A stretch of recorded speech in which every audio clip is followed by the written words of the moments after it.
Hey, what's going on, summoners? My name is Crumbs, and today we're going to be breaking down how you can hit diamond this season. We know it can seem intimidating to climb to the top 1% of players, but with that being said, with enough practice and willpower, anything is possible. We'll be covering key fundamentals that'll make your grind far more productive. Regardless, let's dive right into the video and get you guys on your way to some sweet LP. In today's video, we'll be breaking down fundamentals, but before then, it's important to understand what they actually are. In League, it's incredibly important to have solid fundamentals if you're looking to climb. Of course, being a mechanical genius can get you pretty far, but if you're truly looking to grow, you need to learn the game. On the surface, League of Legends is just one team killing the other in order to destroy the Nexus. However, it's far more intricate and can honestly be pretty complicated if you dive too deep. There are so many mechanics like counting waves for dives, knowing how to rotate vision, playing parallel bot lane, managing your wave state, etc. Having a strong set of fundamentals allows you to apply your knowledge of the game in nearly any situation. If you're autofilled, if your main gets banned, whatever it may be, your fundamentals will be enough to carry you through the game. We know we've said fundamentals about 10 times in this video already, but it's because of how important they are. While we will be walking you through some of the most vital fundamentals in the game, there we go again, some people don't learn as great through video, so if you need some extra help and really want to step your game up, then be sure to check us out at ProGuides.com. We offer tons of unique guides like this from some of your favorite professional players. But if courses and lessons aren't your thing, don't worry, we have challenger level coaches that are available 24/7 to help you out. So what are you waiting for? Go check us out and join the ProGuides family. Nonetheless, let's get back into the video and dive into our first step to hitting diamond. If you're looking to hit diamond, one of the most important things that slips past people is their CS numbers. Being able to maintain high CS is incredibly important as it provides you with all the gold you'll need to 1v9 your games. While the importance of your CS varies depending on your role, it's a good rule of thumb to always try to average above 6 CS per minute unless you're a support. If you're in a carry role like an AD carry or a power farming mid, then just aim for 10 every game. Now you may be saying, but Crumbs, not even pro players hit 10 CS per minute. And you'd be right, pro players may not hit 10 CS every game, but they will always strive for it. Pushing yourself to always farm more and increase your CS numbers will ensure that you maintain a high average. This, in turn, will let you buy more items before your enemy, reduce your dumb deaths because you'll be farming instead, and overall will improve your gameplay.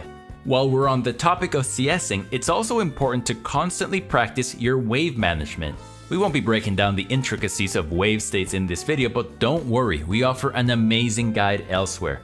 A great way to practice your wave management is to ask yourself what the wave is doing and where it will be in the next 30 seconds. Will this wave become a slow push and crash into the turret? Does it push back to you?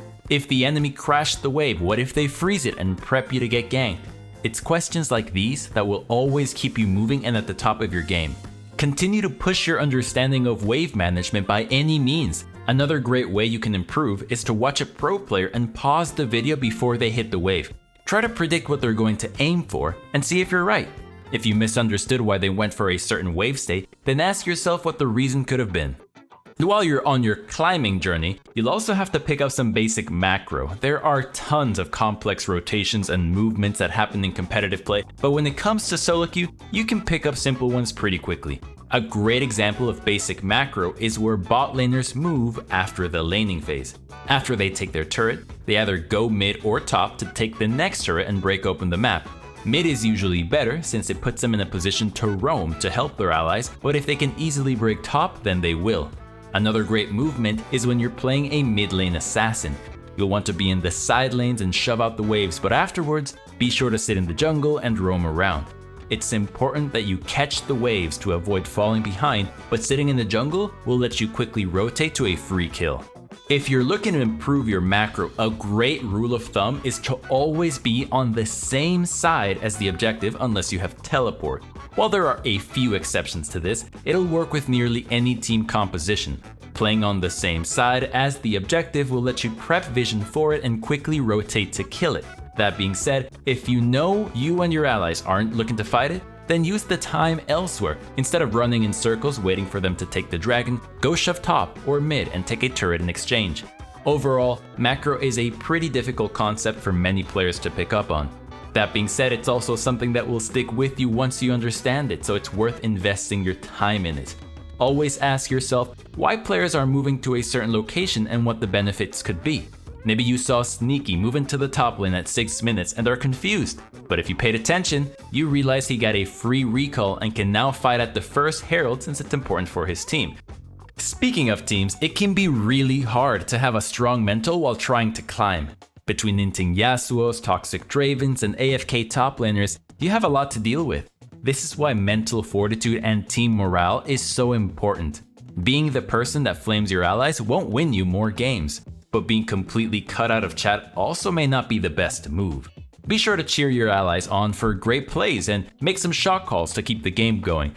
Trust us, no one plays better when having to deal with constant trash talk or attitudes. If you're feeling a bit toxic, try typing the message out and then just delete it. Not only will this save your team's mental as a whole, but it'll keep you from completely tilting and losing the game for no real reason. While we're speaking of mental fortitude, be sure to keep your own mental strong. This is done by taking breaks, eating, drinking water, getting enough sleep. Of course, we would all love to just grind out 20 games of League a day and be fine, but that's just not how our bodies work. Instead of forcing yourself to play 10 plus games a day, try balancing it with a few try hard and a few fun matches. Let's do a simple schedule that will optimize your play. You can eat and drink some water before playing, warm up in practice tool or a normal match, then play 3 to 4 try hard matches. Regardless of if you win or lose, stop at that last match.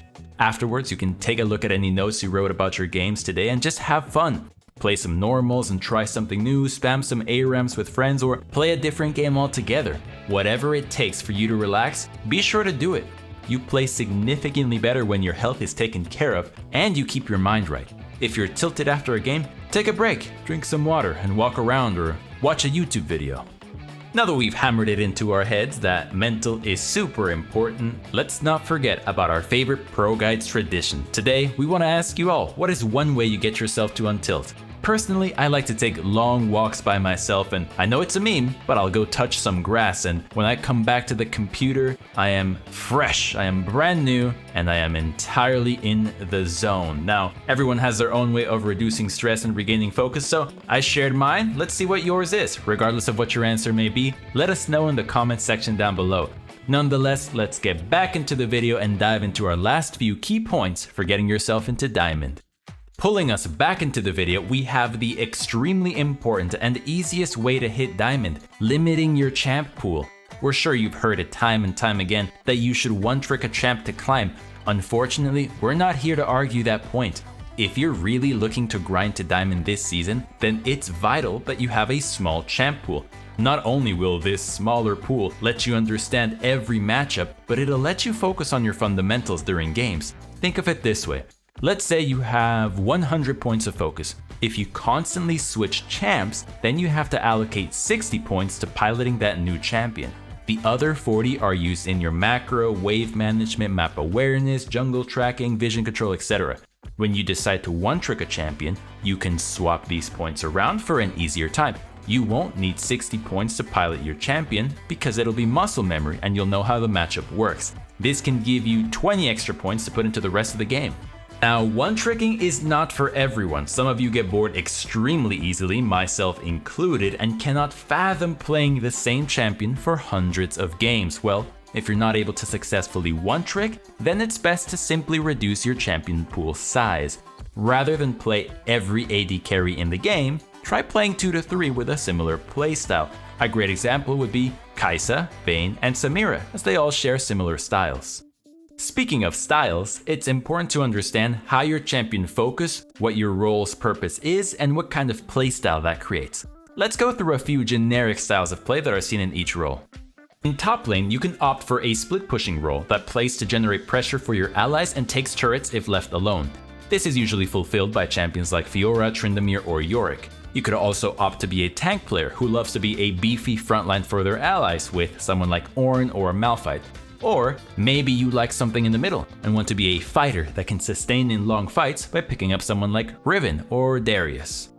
Taking a look at the jungle, you can go for tons of different styles of play. You can be a late game hyper carry by farming and taking objectives with someone like Kindred or Karthus, or if you're a fan of making early plays, you can look to be a ganking jungler by picking up Jarvan or Nunu.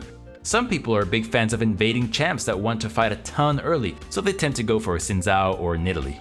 Moving mid, you have some of the most versatile playstyles in the game. You can be an assassin who is constantly looking to kill the enemy carry with someone like Zed or Qiyana. You can play for zone control and strategically manage teamfights as a control mage with someone like Malzahar or Orianna. Or you can be a simple mage that wants to deal constant magic damage while also providing some type of crowd control like Zoe or Syndra.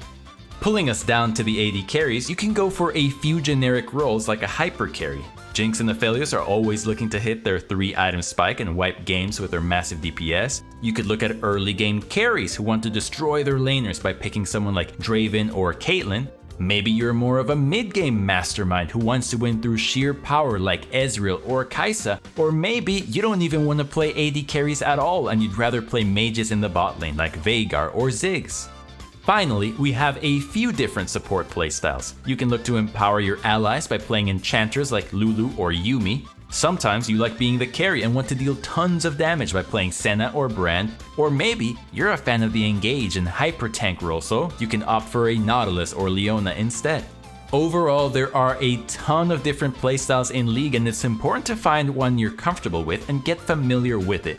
Know what the purpose of your role is and be sure to master its execution.